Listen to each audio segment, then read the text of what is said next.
¿Por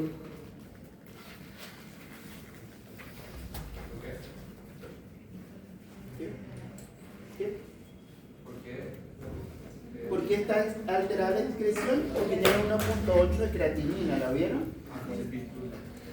No sé, le va a costar a este fármaco excretarse. ¿Qué deberíamos sacar? La tasa de filtración glomerular, a ver cuánto tiene de creatinina. No vaya a ser que esta paciente ya está haciendo un grado de insuficiencia.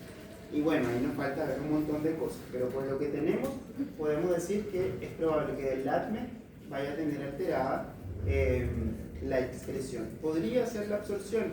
Bueno, una paciente de 85 años, probablemente su superficie de absorción esté alterada, sea menor, etcétera, etcétera. Probablemente haya que revisar antecedentes gástricos, otros medicamentos, etcétera, etcétera. Pero por lo que tenemos, podríamos decir que la excreción. Fíjense acá, ¿qué vamos a ver en la clase del día de hoy? Dosis del fármaco administrado, o sea, escogemos algún comprimido, 500 miligramos, 1 gramo, lo que sea.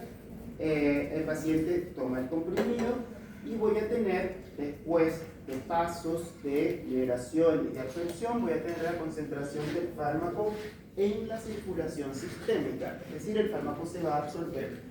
Cuando llega a circulación, se va a distribuir. El fármaco no se queda solo dentro de el extracelular o el intravascular. Se va a empezar a distribuir y después va a ir a pasar a los intersticios, a los órganos, etcétera, etcétera, para llegar a la mayoría de los tejidos, que eso lo vamos a ver más adelante. Y el fármaco tiene que ser eliminado. ¿Cómo un fármaco es eliminado? Bueno, podemos decir, bueno, porque el riñón lo elimina, porque el riñón es el principal fuente de excreción. Hay varias formas de excretar, no solamente por el riñón. ¿Cómo? Por la orina, sí, a través del riñón. También el sudor, también la bilis, también la parte respiratoria, ¿ok? Pero para que se pueda excretar, tiene que pasarle algo. Si está tal cual como llega, entonces el fármaco no se va a poder excretar así. El fármaco debe metabolizarse para que el hígado cambie su conformación y composición química y los deje listo para que sea excretado. Esto ocurre para casi todos los fármacos, hay excepciones, ¿ok? Pero tengan en consideración que el metabolismo para excreción es importante. Y bueno, acá la concentración del fármaco en el sitio de acción tiene que ver con el volumen de distribución y con los receptores, y aquí nos vamos a meter en la parte farmacodinámica, que es el efecto que yo quiero tener, la respuesta clínica que voy a tener de eso, los mecanismos de toxicidad y qué tan efectivo. Esto tiene que ver más con los receptores, las interacciones del fármaco con su receptor y mecanismos de acción, efecto farmacológico, etc. Esta es la próxima clase, esta parte, ¿ok? Ahora vamos a ver cómo se mueve el fármaco básicamente. Esto es lo más sencillo, que es la liberación, primer paso del LAC. Un medicamento, ¿por qué está conformado? ¿Qué conforma un medicamento? ¿Cuáles son sus componentes principales? Principio activo y excipiente. Un principio activo o más principios activos, dependiendo del fármaco, más sus excipientes, ¿cierto? Liberación. ¿Qué tiene que liberarse en este caso? Si sabemos que un fármaco, un medicamento, tiene principio activo y excipiente. ¿Qué tiene que liberarse? El principio activo, el excipiente debe soltarlo. ¿Para qué está hecho el excipiente? Facilitar el transporte, para hacerlo llegar al lugar, para que pueda atravesar las membranas, etcétera, etcétera. Entonces, el fármaco, fíjense que por ejemplo acá en el dibujito, vamos a encapsularlo. Tengo el fármaco, tengo el excipiente, lo encapsulo. Tengo el fármaco encapsulado, lo aplico y ¿qué debe pasar? Debe salir el fármaco de este excipiente, el excipiente debe soltarlo. Pueden ser geles, pueden ser almidón, dependiendo del excipiente que tenga, debe ser soltado. Normalmente aquí hablan de cómo yo lo puedo ver, o si lo tendría que ver el fármaco, cómo es liberado, pero normalmente los fármacos que tienen o que pasan más por este proceso son los fármacos que vamos a tener por vía oral, porque tenemos las cápsulas, los comprimidos, las grajeas, todo esto viene con su excipiente. Ahora, esto es importante. La liberación no determina cuánto fármaco se va a eliminar. ¿Por qué? ¿Por qué la liberación no determina cuánto fármaco se va a eliminar? ¿Qué creen ustedes? Ok, la eliminación es parte de la excreción. Esto hace como, es correcto, eso es cierto, pero esto hace como referencia a, bueno, porque si se libera más fármaco, necesariamente se va a eliminar o va a eliminarse más o menos fármaco, o no tendría relación importante? Depende de la absorción y el metabolismo. Ok. Ustedes se pueden tomar 500 miligramos de paracetamol versus 2 gramos de paracetamol. Y él se va a liberar a nivel gastrointestinal. Pero si yo tengo una alteración de la barrera cutánea, de la barrera intestinal para absorberlo, él se va a liberar. Solo se soltó. ¿De qué depende que pase a la concentración a plasma? Es de la barrera, de la absorción. ¿De qué depende cuando se elimine? Es de lo que esté en la concentración plasmática, que depende de todo lo demás. Pero liberarse es simplemente soltar. Es un mecanismo de... es como, quítate excipiente, este es principio activo, aquí lo dejo, ya, punto. Ese es el primer mecanismo, ¿ok?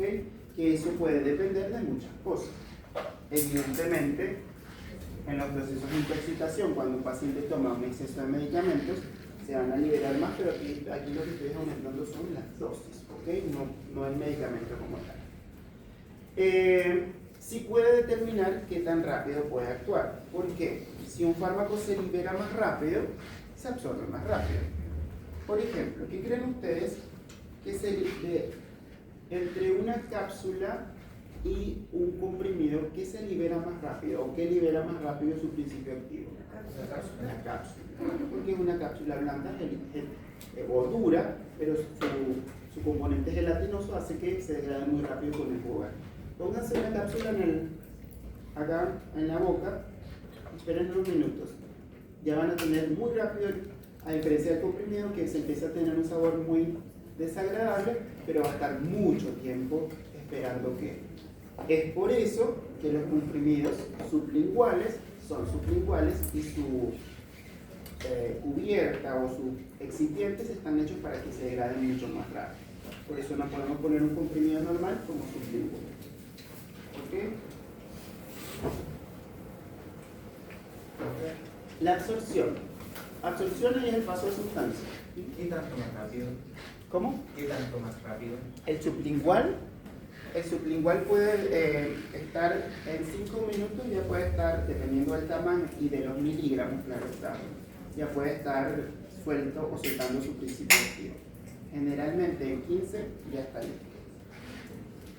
El comprimido, un comprimido normal, ponte tú, te pones 500 miligramos de paracetamol aquí y va a estar media hora, 40 minutos ahí, y con un sabor terrible. Entonces es por eso. Ok, la absorción, paso de sustancia, transporte activo, transporte pasivo, etcétera, etcétera, más nuestras membranas bicapa lipídica. ¿De qué depende? De la capacidad netamente del fármaco para poder atravesar las membranas. Voy a tener las difusiones, pasiva, sin uso de energía, transporte activo, etc. Es importante acá. La difusión pasiva depende del gradiente de concentración que ya lo habíamos visto, pero fíjense que depende de fármacos liposolubles y no ionizados. Esta palabra no ionizado ya lo vamos a ver, pero liposoluble van a tener la capacidad de atravesar las membranas porque netamente la membrana es lipídica, el fármaco puede atravesar al ser un lípido. Y el transporte mediado, aquí voy a tener otro tipo de fármaco que les va a costar por gradiente de concentración o por su capacidad de solubilidad. Entonces necesito energía para poder transportar o para que este fármaco pueda absorberse. Fíjense, la vía de administración condiciona la absorción. Endovenosa, su biodisponibilidad es del 100%. Ya vamos a ver qué es la biodisponibilidad. Pero básicamente es la concentración que voy a tener en el torrente sanguíneo, en la parte, en el intravascular, de la porción del fármaco que va a hacer la actividad farmacológica. ¿Ok? Si ustedes toman una vía, están en el intravascular. Si pasan el medicamento por el intravascular, ¿qué porcentaje de eso es la porción activa del plasma que yo voy a tener disponible del fármaco? 100%. ¿Ok? No pasó por el jugo gástrico, no, nada. Ya está listo, está ahí donde tiene que llegar. La vía oral, su absorción es variable. ¿Por qué? Puede depender, no siempre depende, de los alimentos. ¿Han visto que hay fármacos que dicen no consuma con alimentos? Consuma con alimentos. Consuma con abundante agua. Consuma separado del desayuno, del almuerzo, etc. Consuma en la noche. Todo eso no es porque sí. Todo eso tiene una explicación. ¿Y de qué depende netamente? De la molécula, de las características químicas o físico-químicas de la molécula en cuanto al medio, porque hay medicamentos, condiciones patológicas, comidas específicas y no específicas que reducen la absorción de medicamentos, de moléculas, ¿ok? Porque cambian el pH, porque cambian la barrera, etc. Entonces, es variable la absorción a nivel de la vía oral. Y la vía intramuscular y subcutánea dependen de la perfusión. ¿Por qué?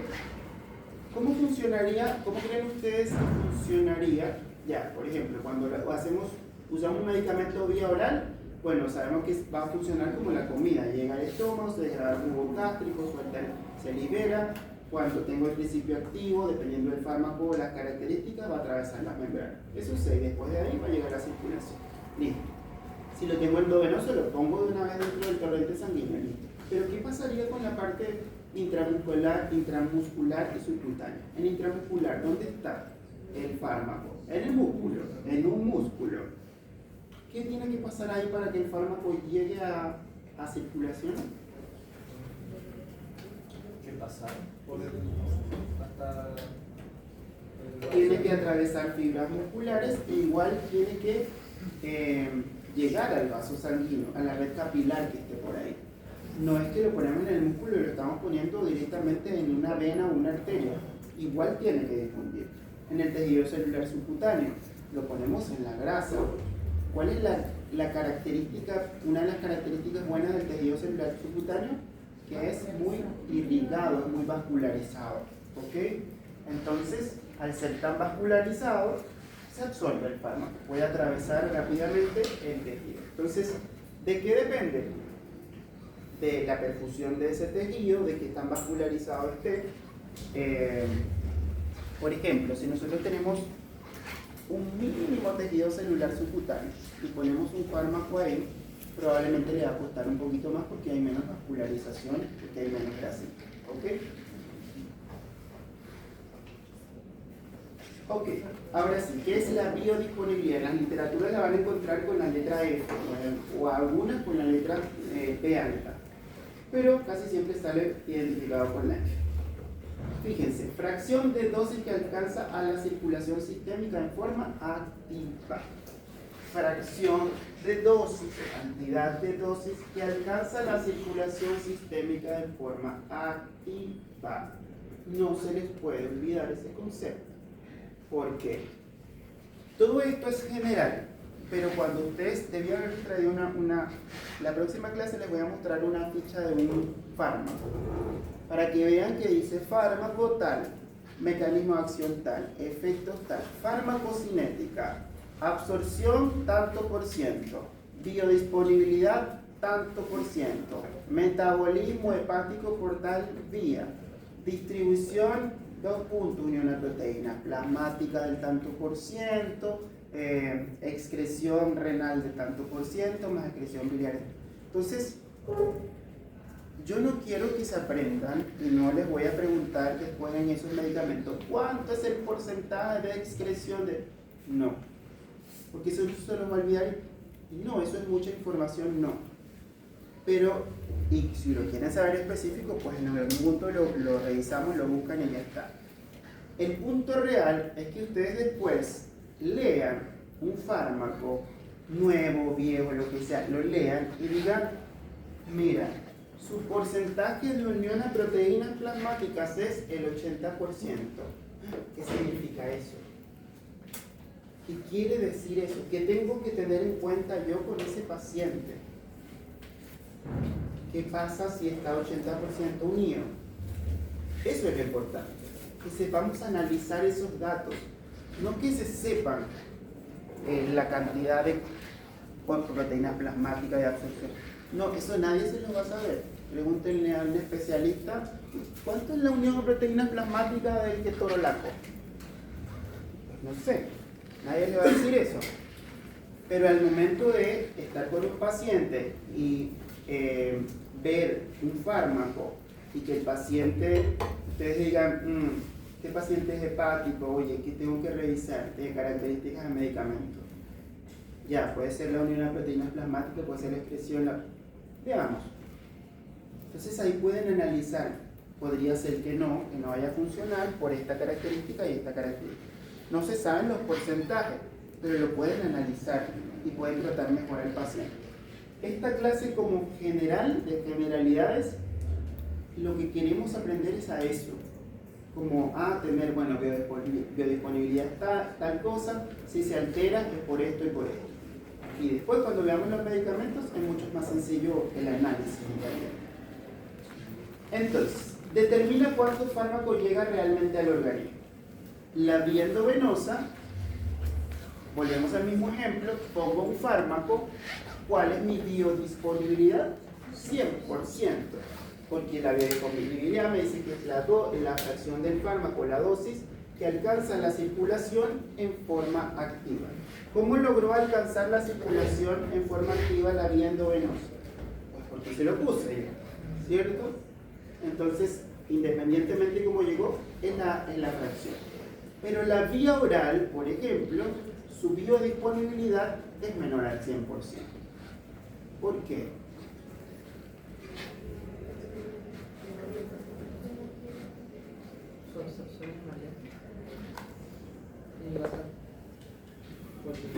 LADME. ¿Qué pasa con el LADME? Liberación-absorción. El proceso en que el fármaco pasa del sistema gastrointestinal hasta alcanzar el torrente sanguíneo se llama absorción. Después que pasa esto, yo voy a tener el fármaco. Pero muchas veces el fármaco tiene algo que se llama metabolismo de primer paso. Que eso lo vamos a ver en el siguiente punto. Pero que es importante mencionarlo porque hay muchos fármacos que tienen metabolismo de primer paso. Es decir, se van a la circulación portal, pasan por el hígado y el hígado los transforma en su forma activa. Es decir, que cuando el fármaco llega a circulación no está en forma activa porque se llaman profármacos. Un profármaco, el omeprazol, por ejemplo, es un profármaco. El omeprazol debe pasar primero a circulación, luego al hígado a los lugares enzimáticos y ahí transformarse en su forma activa. Ahí yo tengo la biodisponibilidad. Ahí. Porque la biodisponibilidad me dice que es lo que alcanza circulación sistémica en forma activa. ¿Ok? Un fármaco puede tener una absorción del 70% a nivel gastrointestinal, pero esa no es su biodisponibilidad. ¿Ok?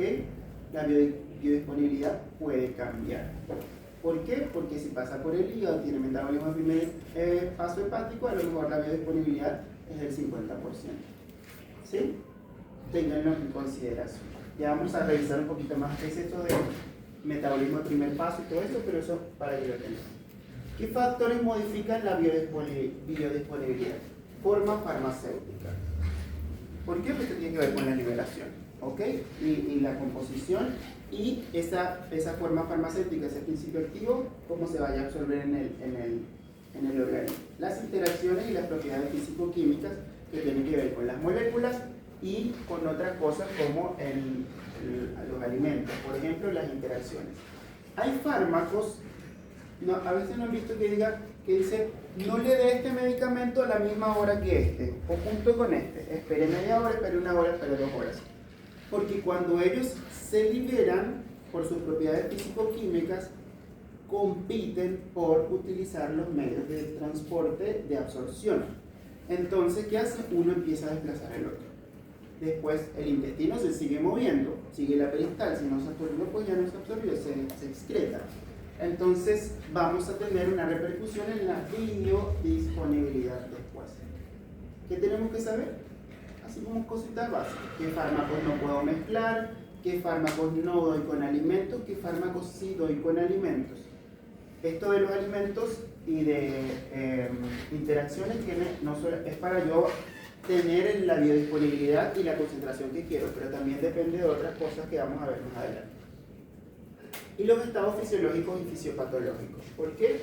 No es lo mismo tener un paciente que tiene una gastritis, que tiene un Crohn, que tiene una enfermedad inflamatoria renal, que tiene un síndrome malabsortivo.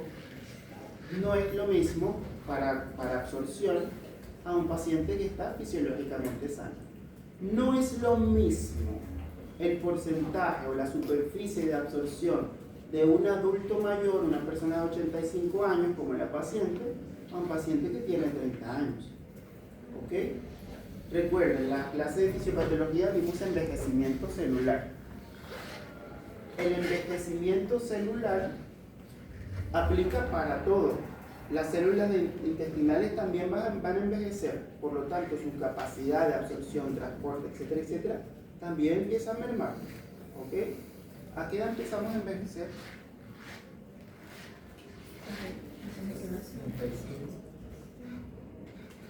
Como literalmente envejecer. ¿Desde qué? ¿Desde cuándo? Miren, hasta hace como 3 meses me parece, o por ahí, todo implicaba que empezábamos a envejecer a los 25 años.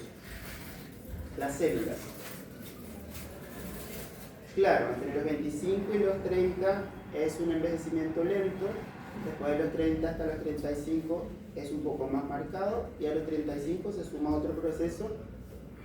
Ven que nosotros tenemos grasas superficiales y profundas, donde las profundas funcionan como de soporte. Esto no aplica para en todos lados del organismo. Pero a los 35 las grasas de soporte empiezan a envejecer como tal, a caer. Y ese es el otro gran proceso. Y a los 45 empieza un proceso mucho más grande, que es la pérdida de la estructura ósea, la reabsorción ósea. Entonces empezamos a tener huesos más pequeños. Por eso los abuelitos se van encorvando también. Entonces es un proceso, así como es por sistema, muy grande. Pero, según un nuevo estudio, empezamos a envejecer a los 20 años. Ahora. ¿Y eso por qué tendrá que ver? ¿Se acuerdan las teorías del envejecimiento? Donde hablaba de genética y impacto con el ambiente. Es estilos de vida. Es por el estilo de vida, netamente. Entonces ahí vemos cómo nuestra epigenética la vamos cambiando con el entorno. Hay que cuidarse más, debería ser al revés. Más tecnología, más avanzado, prolongamos o retenemos que, en vez de que empecemos a envejecer, envejecimiento celular a los 25, a los 30 al menos. No, ahora son 5 menos. En 50 años más vamos a empezar a envejecer a los 10 y seguimos así. Y vamos a bueno, antes las personas vivían más en el tiempo, en años como tal. Ahora cada vez menos. Eso tiene que ver con funciones netamente metabólicas. Pero bueno, el punto de esto es que el envejecimiento celular ocurre en todos lados, incluyendo células intestinales, células hepáticas y células renales. Cosa que nos va a servir para el acné y para la concentración y la biodisponibilidad. Entonces, en la primera clase de fármaco 2 es cortita, pero tiene que ver un poquito con esto, es alteraciones de fármacos en insuficiencia hepática, en insuficiencia renal, en abuelitos y en niños. ¿Ok? Es como que tiene bastante que ver con esto. ¿Por qué disminuye la biodisponibilidad? Por el efecto del primer paso, principalmente, y por eso está en negrita. El efecto del primer paso no es más. Cuando el fármaco se absorbe, llega a circulación portal, va al hígado y no todos, ojo, cuando lo vean va a decir tiene efecto de primer paso, el fármaco, la molécula. El hígado lo metaboliza y le saca una buena extracción funcional. Entonces lo que queda al posterior a esto es un porcentaje pequeño. Se dice que el fármaco, el hígado en efecto del primer paso puede sacarle hasta un 70% de concentración en el fármaco. Eso es bastante. ¿Qué es lo bueno de esto? Que nosotros, cuando tenemos las dosis, ven que ustedes se van a aprender después, ¿cada cuánto le voy a dar amoxicilina? Bueno, cada 8 horas. Y cefadroxilo cada 12. Y, no sé, ibuprofeno cada 8. Eso está estandarizado. Eso no lo pusieron así porque les dio la gana de ponerlo así. No. Eso está pensado en características farmacocinéticas y farmacodinámicas según la molécula y comportamiento en el organismo. O sea, en parte de esto, si tiene metabolismo de primer paso, en los estudios ya dijeron, bueno, tiene una extracción hepática del 70%. ¿Qué me queda? Me queda tanto. ¿Cuánto yo necesito para tener una concentración efectiva? Tanto. Ya, la dosis debe ser 500. Para que después del metabolismo me quede la dosis efectiva. ¿Ok? Eso ya está estandarizado. Pero ¿para qué me sirve a mí en la práctica clínica si ya yo me tengo que aprender cada 8, cada 12 y eso? Ah, porque viene el paciente que tiene un problema hepático, por ejemplo. Y ese no se lo van a decir en el libro. Ese lo tiene que analizar usted. ¿Y qué tiene que hacer? Ah, pero es que, mira, este paciente tiene un problema hepático y me está diciendo que tiene una hepatopatía grave. Lo que quiere decir que no va a tener efecto del primer paso o va a ser muy poco. El porcentaje que voy a tener va a ser diferente. ¿Qué hago con la dosis? ¿La subo o la bajo? Eso es del médico, ¿ok? Eso no es del libro. Entonces, por eso tenemos que conocer el concepto en realidad, para poder individualizar los pacientes. Recuerden que los estudios clínicos, donde sacaron las dosis, los intervalos, los días, está hecho con un paciente que se supone que está fisiológicamente en sus funciones, no es un adulto mayor, no es un niño, no es un paciente que probaron el paracetamol en un paciente o un grupo de pacientes que tengan insuficiencia renal hepática, no, que sabe lo que hace, pero ya es cuestión del médico cambiar. El metabolismo intestinal y el metabolismo hepático también me va a disminuir la biodisponibilidad. ¿Ok? ¿Dudas? El efecto del primer paso sería el porcentaje que disminuye antes de llegar a circulación sistémica. Para algunos principios activos que tienen efecto del primer paso, es cuando pasa por el hígado, lo metaboliza y el hígado disminuye la concentración en principio activo y luego suelta el fármaco a la circulación. Dos pacientes con la misma dosis pueden tener diferentes concentraciones plasmáticas. ¿Por qué? Porque depende del paciente. Si yo tengo un paciente que le doy 500 miligramos de un medicamento y yo estimo que, y el libro, la literatura me dice que después de 500 miligramos yo voy a tener 100 miligramos dando vuelta, pero resulta que ese paciente tiene un síndrome de mala absorción intestinal o tiene una patología hepática, los mismos 500 de él, que deberían haber llegado 100, en este paciente van a haber llegado 20. ¿Sí? Entonces, esas son características que yo tengo que tener en consideración a la hora de elegir un medicamento. ¿Qué estoy recogiendo aquí? Datos de paciente, qué enfermedad tiene, enfermedades hepáticas, exámenes, etcétera, etcétera, para poder analizar lo que yo le voy a dar. Ahora empiezan unas curvas que es básicamente para entender un poquito mejor el proceso. Miren esto. Esto se llama, que eso lo vamos a ver en la próxima clase. Esto es una línea, un gráfico que tiene tiempo y concentración plasmática de medicamentos. Esta línea punteada es la concentración mínima eficaz. La concentración mínima eficaz hace referencia a la cantidad de medicamentos que debe estar circulando en el plasma que sea mínimo para yo poder ejercer un efecto terapéutico, para que ese fármaco haga el efecto para el cual yo lo estoy ocupando. Si yo no atravieso esta línea, que es lo mínimo, todo lo que quede por aquí abajo es ineficaz. ¿Qué quiere decir eso? Que el fármaco no va a hacer nada si no atraviesa la concentración mínima eficaz. Entonces, fíjense que aquí tenemos el área, digamos, bajo, sobre la curva o bajo la curva. Figura A, figura B y figura, ¿dónde está? Y figura C. No, aquí es figura D en realidad. A ver, A, B, C. A, B. La C El está Z abajo. por debería abajo. ser la D. Claro, es esta. ¿Ok? Bajo la curva. Esta. ¿Por qué? Porque estamos hablando de las que están encima de la curva. Fíjense que yo aquí que tengo, doy el fármaco, empieza a pasar el tiempo. Se supone que aquí yo estoy viendo es concentración plasmática, estoy viendo la biodisponibilidad, entendiendo que la biodisponibilidad ¿qué es? La fracción de dosis del fármaco disponible. La porción activa o la fracción activa que voy a tener disponible en el plan. Entonces, fíjense, ¿qué pasó? Se absorbió, y miren A. Tengo un aumento de su concentración activa, ¿ya? En poco tiempo. Y pasó la concentración mínima eficaz. Es decir, que tengo una buena biodisponibilidad de ese fármaco. ¿Qué pasó con el fármaco B? El fármaco se lo administré, empezó a pasar el plasma, tardó más para poder llegar a su biodisponibilidad máxima, pero no es tan grande como esta, el porcentaje de biodisponibilidad que tiene que ver con la absorción, pero está. ¿Qué pasó con la figura? Esta es la letra D. Está acá, lo administré en concentración plasmática, no es muy alto, pero tengo biodisponibilidad, tengo una buena absorción, sí, porque estoy encima de la concentración mínima eficaz.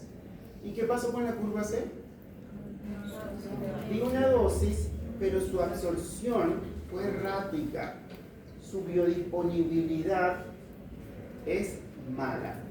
¿Por qué? Porque no alcanzo esa concentración mínima eficaz para que ese fármaco pueda ejercer un efecto terapéutico.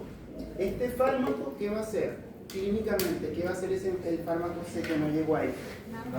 Nada, no va a ejercer ningún efecto. Pero en el fondo, que eso tiene que ver con efectos farmacológicos, con farmacodinamia, pero en el fondo lo que muestra la curva es la absorción. La absorción determina la biodisponibilidad. Si tengo un buen porcentaje de absorción, que puede ser más rápido, que puede ser más lento, lo importante es que esa biodisponibilidad, esa porción activa, esté por encima de la concentración mínima eficaz para ejercer un efecto. Y ese fármaco C, o sea, su biodisponibilidad es baja ahí, pero digo, y si se cambia el medio, cómo se administra, si, no sé, si se hace intravenoso, algo ya, bueno, intravenoso no. Espérame un poquito, sí, te entiendo la pregunta. Imaginemos que este fármaco es omeprazol, el fármaco C. Le dio omeprazol, pero el paciente tiene una gastritis aguda, un síndrome malabsortivo, lo que sea. ¿Qué pasó con el omeprazol? Se supone que 20 miligramos de omeprazol debe ser seguro para yo tener una buena biodisponibilidad y que supere esta línea. Pero por la patología del paciente no lo logré porque se alteró la absorción. Ya, ¿cómo le hago a este paciente? Le cambio la vía. Si se lo doy vía endovenosa, ¿qué va a pasar con la biodisponibilidad? Al 100% máxima, ¿ok? Porque no tengo que pasar por el tiempo de absorción, ¿ok? Eso es una de las razones por las cuales cambiamos la vía de administración, ¿ok?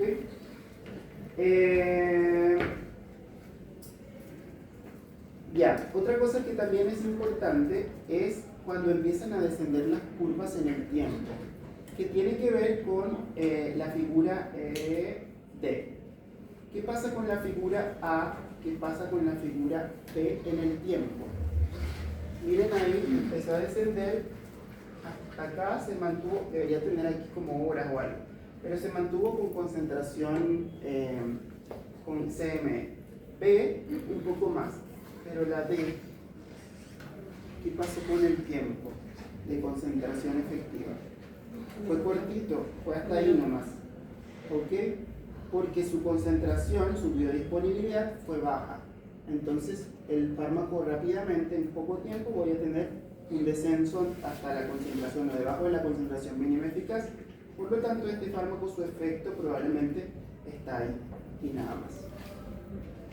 Entonces, cuando tengo un medicamento que se va liberando lentamente, el famoso Equiarda, va a cambiar la disponibilidad porque como que te va dando de a poquito y eso va haciendo que la disponibilidad, el tiempo como en esa curva sería como más parecido al de la D.